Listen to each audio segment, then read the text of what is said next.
Hi guys, welcome to my channel. ಹಾಗೆ welcome to my daily vlog. ಇವತ್ತು vlog ಮಾಡೋಣ ಅಂತ ಅಂದ್ಕೊಂಡಿದ್ದೀನಿ. ಸೊ ಬೆಳಗ್ಗೆ ಬೇಗ ಇದ್ದು ತೋಟಕ್ಕೆ ಹೋಗಬೇಕಾಗಿತ್ತು. ಹೋಗಿ ಬಂದು ತಿಂಡಿಗೆ ಏನು ಮಾಡೋದು ಅಂತ ಯೋಚನೆ ಮಾಡ್ತಿದ್ದಾಗ ಎಗ್ ರೈಸ್ ಮಾಡೋಣ ಅಂತ ಅಂದ್ಕೊಂಡು ಎಗ್ ರೈಸ್ಗೆಲ್ಲ ರೆಡಿ ಮಾಡ್ಕೋತಾ ಇದ್ದೆ. ಸೊ ನಿಮಗೆ ಎಗ್ ರೈಸ್ ರೆಸಿಪಿ ಬೇಕು ಅಂತ ಅಂದರೆ ನಾನು ಯೂಟ್ಯೂಬ್ ಚಾನಲಲ್ಲಿ ಇದೆ ಆಲ್ರೆಡಿ, ಹೋಗಿ ಮಾಡಿಕೊಂಡು ತಿನ್ನಿ. ಹಾಗೆ ನನಗೂ ಕೂಡ ಹೇಳಿ ಹೇಗಿತ್ತು ಅಂತ ಎಗ್ ರೈಸ್ ರೆಸಿಪಿ. ಇನ್ನು ಅದರ ರೆಸಿಪಿ ಬೇಕು ಅಂದರೆ ಕಮೆಂಟ್ ಮಾಡಿ ತೋರಿಸ್ತೀನಿ. ಹಾಗೆ ಬಟ್ಟೆ ವಾಶ್ ಮಾಡೋದಿತ್ತು, ನಿನ್ನೆ ವಾಶ್ ಮಾಡಿದ ಬಟ್ಟೆನೂ ಸ್ವಲ್ಪ ಇತ್ತು, ಅದನ್ನೆಲ್ಲ ಮಡಚಿ ಎತ್ತಿಡಬೇಕಾಗಿತ್ತು.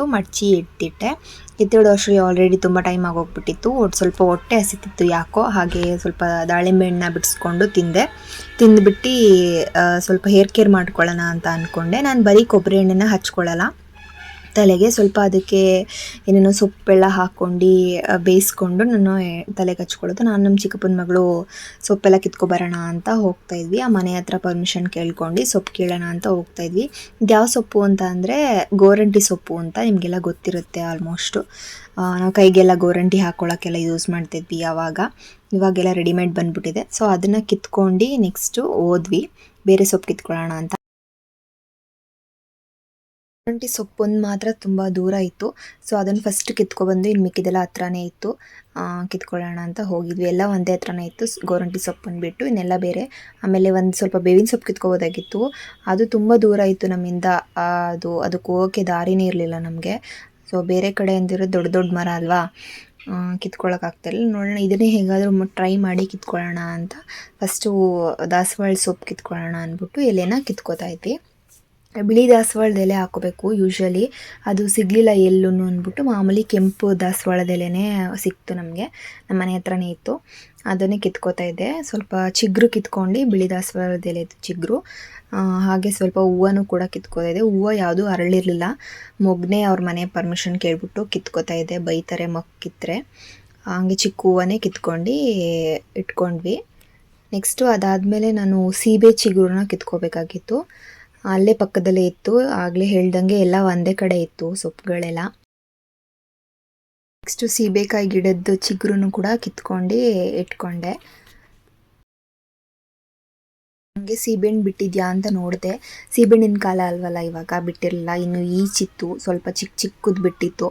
ಅದನ್ನೇ ನೋಡಿಕೊಂಡು ಆ ಸೀಬೆ ಚಿಗುರನ್ನ ಕಿತ್ಕೊಂಡು ಇಟ್ಕೊಂಡೆ. ಅಲ್ಲೇ ಕೆಳಗೆ ಸೀಬೆ ಮರದ ಕೆಳಗಡೆನೇ ಆಲೋವೆರಾ ಇತ್ತು. ಆಲೋವೆರಾ ಕಿತ್ತು ಇಟ್ಕೊಂಡೆ ಹಾಗೆ. ಅದು ಇನ್ನೂ ಬೆಳೆದಿರಲಿಲ್ಲ, ಅದು ಕೂಡ ಚಿಕ್ಕದಾಗೇ ಇತ್ತು, ಸ್ವಲ್ಪ ಬಲ್ತಿರಲಿಲ್ಲ ಅದು ಕೂಡ. ಸೊ ಚಿಕ್ಕದನ್ನೇ ಕಿತ್ಕೊಂಡು, ಅದನ್ನೇನು ಜಾಸ್ತಿ ಹಾಕಲ್ವಲ್ಲ ಅಂದ್ಬಿಟ್ಟು ಚಿಕ್ಕದೇ ಇತ್ತು, ಚಿಕ್ಕದನ್ನೇ ಕಿತ್ಕೊಂಡೆ.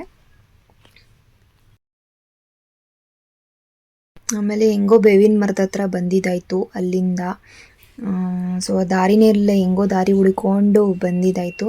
ಇದು ಕೂಡ ಚಿಗುರು ಬೇಕಿತ್ತು, ಜಾಸ್ತಿ ಬಲ್ತಿರೋದೇನು ಬೇಕಾಗಿರಲಿಲ್ಲ, ಚಿಗುರು ಬೇಕಿತ್ತು. ಸಿಕ್ತು, ಹೆಂಗೋ ಎಟಕ್ಸಿ ಕಿತ್ಕೊಂಡಿದ್ದಾಯಿತು. ದೂರ ಇರಲಿಲ್ಲ, ಹತ್ರನೇ ಇತ್ತು. ಆದರೆ ಅಲ್ಲಿ ಸೌದೆ ಎಲ್ಲ ಹಾಕಿದ್ರಿಂದ ಸ್ವಲ್ಪ ಹೋಗೋಕ್ಕಾಗ್ತಿರ್ಲಿಲ್ಲ ಅಷ್ಟೇ. ನೆಕ್ಸ್ಟು ಇವಾಗ ತೋರಿಸ್ತಿರೋ ಸೊಪ್ಪು ಬಂದು ನಾನು ಒಂದೆಲೆಗೆ ಸೊಪ್ಪು ಅಂತ. ಇದರಲ್ಲಿ ಸಾಂಬಾರು ಕೂಡ ಮಾಡ್ತಾರೆ ನಮ್ಮ ಕಡೆ. ಸ್ವಲ್ಪ ಕೆಮ್ಮು ಕಫ ಇದ್ದರೆ ಹೋಗುತ್ತೆ ಮಕ್ಕಳಿಗೆ ಅಂತ, ದೊಡ್ಡವರು ಕೂಡ ತಿಂತಾರೆ, ಹಾಗೆ ತಿಂತಾರೆ ನಮ್ಮ ಕಡೆ, ನಂಗೆ ಗೊತ್ತಿಲ್ಲ. ಇದನ್ನು ನಾನು ಸ್ವಲ್ಪ ಎಣ್ಣೆ ಒಳಗೆ ಹಾಕ್ತೀನಿ. ಇದನ್ನು ಒಂದು 2 ಚಿಗುರಷ್ಟು ಕಿತ್ಕೊಂಡೆ. ಇದರಲ್ಲಿ ಸಾಂಬಾರು ಕೂಡ ಮಾಡ್ತಾರೆ, ನಿಮಗೆ ಗೊತ್ತಿದ್ರೆ ಕೇಳಿ ಬೇಕಿದ್ರೆ ನಿಮ್ಮ ಕಡೆ. ಇದರಲ್ಲಿ ಹೂ ಕೂಡ ಬಿಡುತ್ತೆ, ಆದರೆ ಹೂ ಏನು ಯೂಸ್ ಆಗಲ್ಲ, ಬರೀ ಎಲೆ ಮಾತ್ರ ಕಿತ್ಕೊಂಡು ಇಟ್ಕೋತಾ ಇದ್ದೀನಿ. ಎಲೆ ಯೂಸ್ ಆಗುತ್ತೆ ಎಣ್ಣೆ ಒಳಗೆ ಹಾಕೋಕ್ಕೆ. ನೆಕ್ಸ್ಟು ಸ್ವಲ್ಪ ಗರ್ಕೆ ಕಿತ್ಕೋಬೇಕಾಗಿತ್ತು, ಗರ್ಕೆನ ಕಿತ್ಕೊಳ್ಳೋಣ ಅಂತ ಹೋಗ್ತಿದೆ. ಗೊತ್ತಿರುತ್ತಲ್ವ ಗರ್ಕೆ ಅಂದರೆ. ಆಮೇಲೆ ನಂಗೆ ನೆಲ್ಲಿಕಾಯಿ ಸಿಗಲಿಲ್ಲ, ಯಾಕಂದರೆ ಸ್ವಲ್ಪ ದೂರ ಇತ್ತಂತೆ, ನಂಗೆ ಮರ ಗೊತ್ತಾಗಲಿಲ್ಲ ಎಲ್ಲಿದೆ ಅಂತ. ಅದೊಂದು ಮಿಸ್ ಆಗಿತ್ತು, ನೆಲ್ಲಿಕಾಯಿ ಹಾಕಿಲ್ಲ ನಾನು. ಹಾಗೆ ಎಲ್ಲ ಸೊಪ್ಪು ಕಿತ್ಕೊಬರುವಾಗ ನನ್ನ ಫ್ರೆಂಡ್ ಮನೆ ಸಿಕ್ಕಿತ್ತು. ಹಂಗೆ ಹೋಗಿದ್ದೆ ನನ್ನ ಫ್ರೆಂಡ್ ಮನೆಗೆ. ಅವಳು ಹಾಸನಿಂದ ಬಂದಿದ್ಲು, ಅವಳು ಹಾಸನಲ್ಲಿರೋದು. ಸೊ ಅವ್ರ ಮನೆ ಬಿರಿಯಾನಿ ಮಾಡಿದರು, ಅವಳು ವಾರಕ್ಕೊಂದ್ಸಲ ಬರೋದು ಅಂದ್ಬಿಟ್ಟು ನಾನು ಹಾಗೆ ಹೋದೆ ಅಂತ. ನನಗೂ ಬೇಡ ಅಂದ್ರೂ ಜಾಸ್ತಿ ಹಾಕಿದ್ಲು. ಅದೇ ಟೈಮ್ಗೆ ಅವ್ರ ಮನೇಲೂ ಕೂಡ ಎಲ್ಲ ಊಟ ಮಾಡ್ತಿದ್ರು ಪಾಪ. ನಾನು ಹೋದೆ ಅಂದ್ಬಿಟ್ಟು ನನಗೂ ಸ್ವಲ್ಪ ಹಾಕ್ಕೊಟ್ರು, ಕಬಾಬು ಮತ್ತು ಬಿರಿಯಾನಿ ಮಾಡಿದರು. ಸೊ ಬಿರಿಯಾನಿ ತಿಂದ್ಬಿಟ್ಟು ನನ್ನ ತಂಗಿನೂ ಬಂದು ಹಾಗೆ. ನನ್ನ ತಂಗಿನೂ ನಾನು ಒಂದೇ ತಟ್ಟೆಲಿ ಹಾಕ್ಕೊಂಡು ತಿಂದ್ಬಿಟ್ಟು ಅವ್ರನ್ನೆಲ್ಲ ಮಾತಾಡ್ಸ್ಕೊಂಡು ಅಲ್ಲೇ ಕೂತ್ಕೊಂಡಿದ್ವಿ ಒಂದು ಸ್ವಲ್ಪ ಹೊತ್ತು. ಸೊ ನೆಕ್ಸ್ಟು ಅಲ್ಲಿಂದ ಹೊರಟು ನಮ್ಮ ಮನೆಗೆ ಹೋದೆ. ನಮ್ಮ ಮನೆಗೆ ಹೋದಾಗ ಎಣ್ಣೆ ಬಿಸಿ ಮಾಡೋಣ ಅಂದ್ಬಿಟ್ಟು, ಸೊ ಫಸ್ಟು ನಾನು ಸಾಸಿವೆ, ಮೆಂತ್ಯ ಕಾಳು, ಸ್ವಲ್ಪ ಲವಂಗ, ಹಾಗೆ ಎಲ್ಲ ಸೊಪ್ಪು ಇದೆಲ್ಲ ತೋರಿಸ್ತೀನಿ ನಾನು ಇವಾಗ ಏನೇನು ಸೊಪ್ಪು ಅಂತ. ಬೇವಿನ ಸೊಪ್ಪು, ಆಲೂವೆರಾ, ಗೋರಂಟಿ ಸೊಪ್ಪು, ಗರ್ಕೆ, ಒಂದೆಲ್ಗೆ ಸೊಪ್ಪು, ಹೂವು, ದಾಸವಾಳದ ಹೂವು, ಆಮೇಲೆ ದಾಸವಾಳದ ಎಲೆ, ಸೀಬೆ ಚಿಗುರು ಎಲ್ಲನೂ ಒಂದು ತಟ್ಟೆಗೆ ಇಟ್ಕೊಂಡಿದ್ದೆ. ಎಷ್ಟೆಷ್ಟು ಬೇಕು ಅಷ್ಟಷ್ಟು ಬೇಕು ಅದನ್ನ ತೆಕ್ಕೊಂಡು ಇಟ್ಕೊಂಡಿದ್ದೆ. ನಾನಿಲ್ಲಿ 1/2 ಲೀಟ್ರಷ್ಟು ಕೊಬ್ಬರಿ ಎಣ್ಣೆನ ಯೂಸ್ ಮಾಡ್ಕೋತಾ ಇದ್ದೀನಿ. ನಾನು ಈ ಬಾಂಡಿನ ಎಣ್ಣೆ ಕಾಸ್ಕೊಳ್ಳೋಕ್ಕೆ ಅಂತಲೇ ಇಟ್ಕೊಂಡಿದ್ದೀನಿ ಸೆಪ್ರೇಟಾಗಿ. ಸೊ ಬೇರೆದೇನಾದರೂ ತೊಗೊಂಡ್ರೆ ಚೆನ್ನಾಗಿರಲ್ಲ, ಅದು ಎಣ್ಣೆ ಥರ ಆಗುತ್ತೆ ಅಂದ್ಬಿಟ್ಟು ನಾನು ಎಣ್ಣೆ ಕಾಸೋಕ್ಕೆ ಅಂತಲೇ ಇಟ್ಕೊಂಡಿದ್ದೀನಿ ಈ ಬಾಂಡಿನ. ಸೊ ಇದಕ್ಕೆ ನಾನು 1/2 ಲೀಟ್ರಷ್ಟು ಕೊಬ್ಬರಿ ಎಣ್ಣೆನ ಹಾಕ್ಕೋತೀನಿ. 1/2 ಲೀಟ್ರಷ್ಟು ಕೊಬ್ಬರಿ ಎಣ್ಣೆನ ಹಾಕ್ಕೊಂಡು ಇದಕ್ಕೆ ಹರಳೆಣ್ಣೆನೂ ಕೂಡ ಮಿಕ್ಸ್ ಮಾಡ್ಕೋತೀನಿ ನಾನು. ಹರಳೆಣ್ಣೆನ ನಾನು 1/2 ಲೀಟ್ರು ಕೊಬ್ಬರಿ ಎಣ್ಣೆ ಹಾಕ್ಕೊಂಡಿದ್ರೆ ಅದರಲ್ಲಿ 1/2 ಲೀಟ್ರು ಅಂದರೆ ಒಂದು ಚಿಕ್ಕ ಲೋಟದಲ್ಲಿ 1 ಲೋಟ ಹಾಕ್ಕೋತೀನಿ ಅಷ್ಟೇ. ಒಂದು ಸ್ವಲ್ಪ, ಒಂದು 100 ಮಿಲಿಯಷ್ಟು ಹಾಕ್ಕೋಬೇಕು. 100 ಮಿಲಿಯಷ್ಟು ಸಾಕು. ಜಾಸ್ತಿ ಹಾಕ್ಕೊಂಡ್ರೆ ಕೈ ಎಣ್ಣೆ ಮತ್ತು ಕೊಬ್ಬರಿ ಎಣ್ಣೆ ಮಿಕ್ಸ್ ಆಗಿಬಿಟ್ಟು ಕೈ ಎಣ್ಣೆ ಅಂಟಂಟಿರುತ್ತಲ್ವ, ಜಾಸ್ತಿ ಅಂಟಂಟಾಗ್ಬಿಡುತ್ತೆ. ಸೊ ತೋರಿಸ್ತಾ ಇದ್ದೀನಿ ನೋಡಿ. ನಾನು ಸ್ವಲ್ಪ ಅಂದರೆ ಚಿಕ್ಕ ಲೋಟದಲ್ಲಿ 100 mlಗಿಂತ ಇನ್ನೂ ಕಮ್ಮಿನೇ ನೋಡಿ, ಇಷ್ಟೇ ಹಾಕ್ಕೊಳ್ಳೋದು ನಾನು. ಇಷ್ಟು ಹಾಕ್ಕೊಂಡು ನೀಟಾಗಿ ಬಿಸಿ ಮಾಡಬೇಕು. ಇಲ್ಲಿ ಲೋ ಫ್ಲೇಮಲ್ಲಿಟ್ಟು ಬಿಸಿ ಮಾಡ್ಕೊಳ್ಳಿ, ಇಲ್ಲಾಂದರೆ ಸೀದೋಗಿರೋ ಥರ ಆಗಿಬಿಡುತ್ತೆ. ನೆಕ್ಸ್ಟು ನಾನು ಇದಕ್ಕೆ ಚಕ್ಕೆ, ಲವಂಗ, ಹಾಗೆ ಇದು ಸಾಸಿವೆ ಮತ್ತು ಮೆಂತ್ಯ ಕಾಳನ್ನ ಹಾಕ್ಕೊತೀನಿ. ನೆಕ್ಸ್ಟು ಇದಕ್ಕೆ ಎಲ್ಲ ರೀತಿ ಸೊಪ್ಪನ್ನ ಹಾಕ್ಕೊಂಡು ಮಿಕ್ಸ್ ಮಾಡ್ಕೋಬೇಕು.